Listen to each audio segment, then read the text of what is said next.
Hey everybody, I am back for another video, and I am here in Harrisonburg, Virginia, and I'm just kind of checking out some places there. We're going to check out the Route 11 Turnpike, Valley Turnpike Museum is what it's called.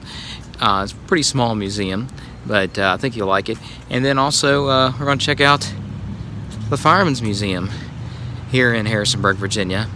A lot of cool stuff there. So come on, let's check it out.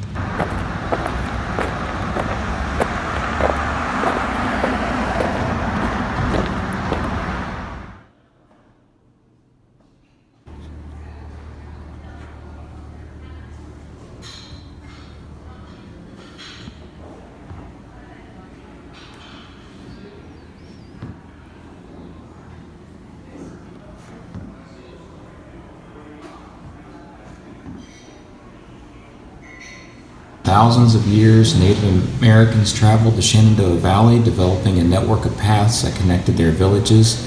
The main path extended north and south was known as the Warrior's Path or Indian Road. And we had the Great Wagon Road. In the mid-18th century, the Warrior's Path had become a migration route for English, German, and Scottish-Irish settlers moving southward and covered wagons from Pennsylvania through Shenandoah Valley. This route, which became known as the Great Wagon Road, began in Philadelphia, connected the towns of Lancaster, York, Gettysburg, before reaching Chambersburg, Greencastle, and Winchester, where it continued on the west side of the Blue Ridge Mountains and into the Shenandoah Valley and southwest Virginia. And then it says here in Route 11, in 1918, the state purchased the shares of stock held by Valley Turnpike stockholders. The road was widened and stronger bridges were built over streams. Uniform signs and highway route numbers came into use around 1925. Even numbers were assigned to east-west routes, and odd numbers were given to the north-south roads. The Valley Turnpike officially became U.S. Route 11.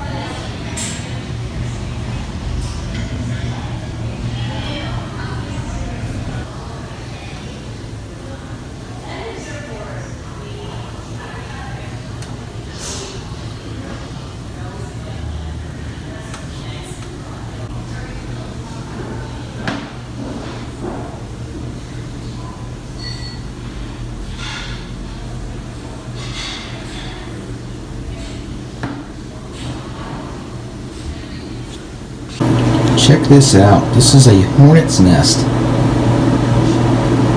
Look at that. Look how big that is. Let's get it real close. My goodness.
Drink water.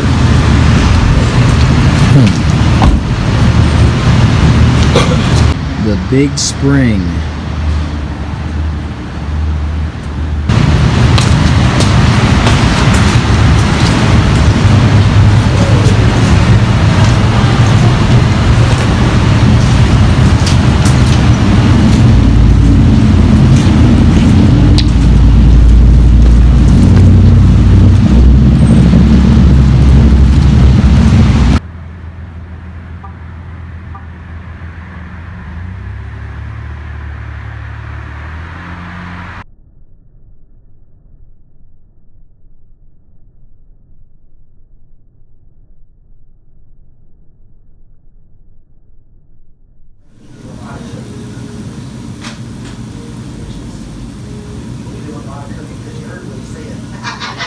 There's a hose reel. There's one of the first types of fire equipment used by fire companies. Fire hose would be loaded onto the spool in the center of the reel for transport for the fire location. The reel would be pulled to the fire by 8 to 12 firemen using the tongue of the reel and a rope that was attached to the tongue.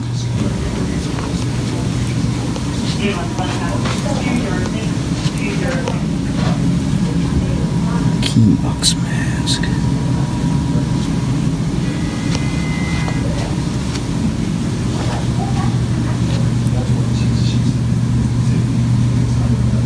Gas mask.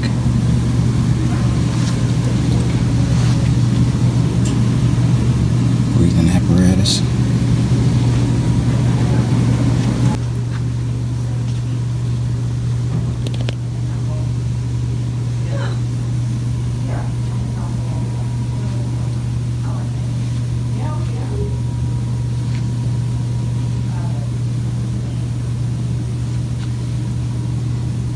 Beagles, used by the hose company number 4 Red Knights, 1950s and 1960s.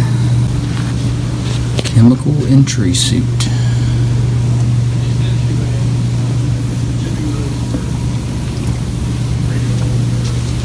And there's a fire alarm box. Fire alarm boxes were used as a means to allow citizens of a community to report a fire to a central alarm office without using a telephone.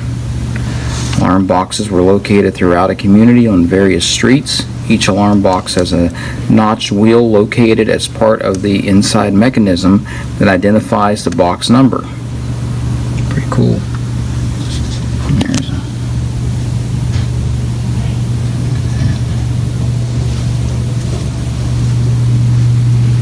There's a lot of stuff in here. This is Harrisonburg's first fire alarm right there. It's a pretty big bell.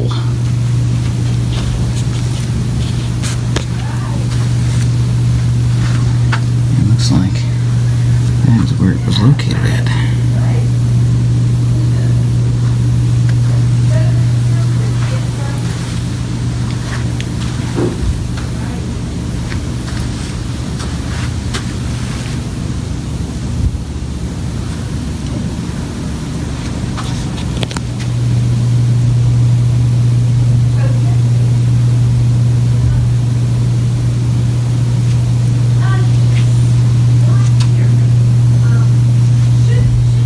Here is a radio console. It's kind of a smaller version, it says, of the radio console that was installed in Fire Station 4, and that station was built in 1975. Check this out. Here's a radio base station from 1962.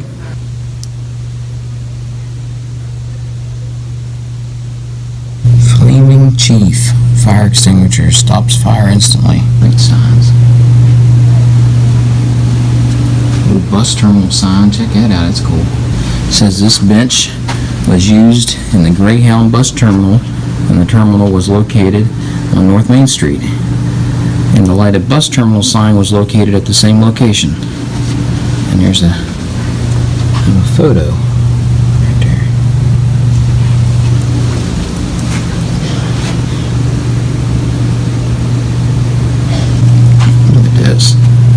Mick or Mac, Cash Talks.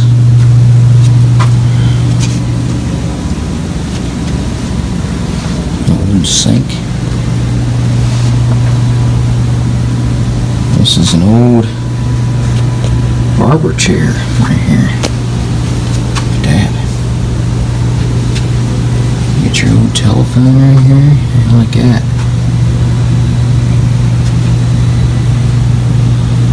First telephone of grandfather Emmanuel Suter. First call was made to Chris Brank, March 25th of 1895. Wow. That's something. It says this barber chair was used by Strode Higginbotham and the barbershop located on Depot Hill, now Kreutzer Avenue, just off Main Street. Hickory's Barbershop, as it was called, gave 25 cents for haircuts. If you look through the window in the picture, you can see someone sitting in the chair. The chair dates from the 1890s. And the building was demolished in the 1980s. Let's see. Can you see someone getting their haircut in there? Yeah, kinda. Their haircut.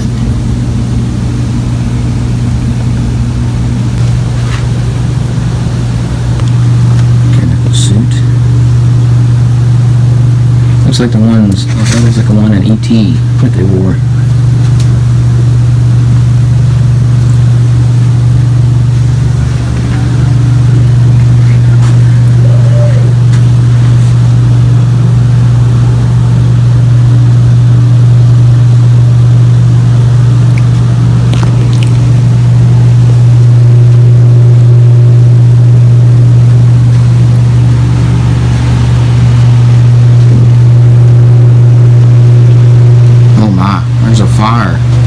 There's a fire, folks.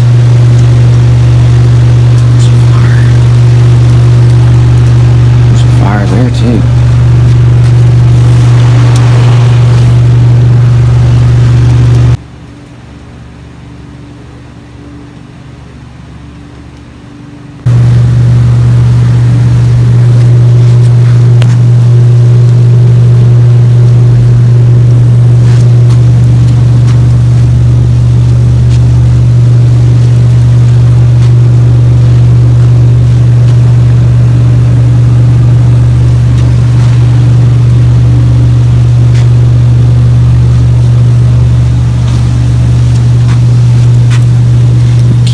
Mask. It was introduced during World War II. The concept behind the mask was that the exhaled air from the wearer would be directed through a canister of chemicals. Using the moisture from the exhaled air, the chemicals would produce oxygen for the wearer to breathe. This mask could provide oxygen for up to 45 minutes.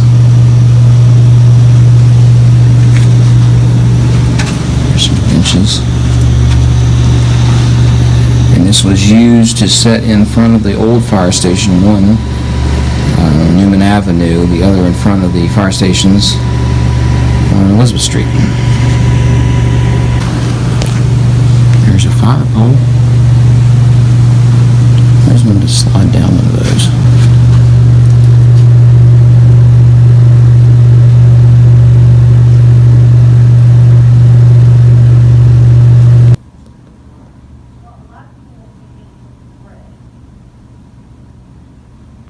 Wooden water pipe.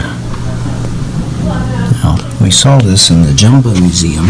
This is a little closer up.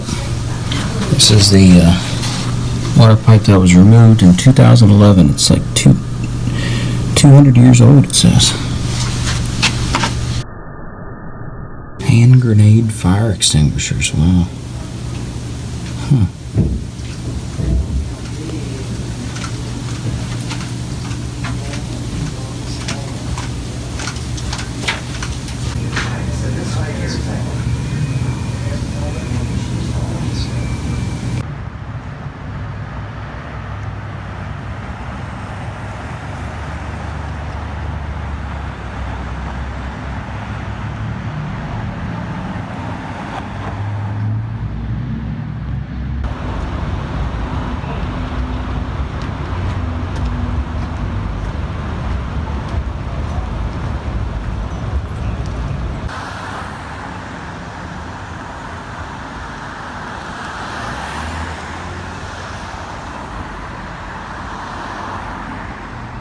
Alright, well that was the video for today, folks. Hope you enjoyed it.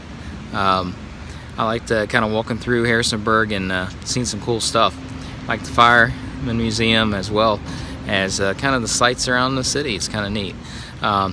So if you like these videos, be sure to like and subscribe and share, and you can also see me on Facebook as well as Instagram. I'll see y'all in the next video. Have a great one.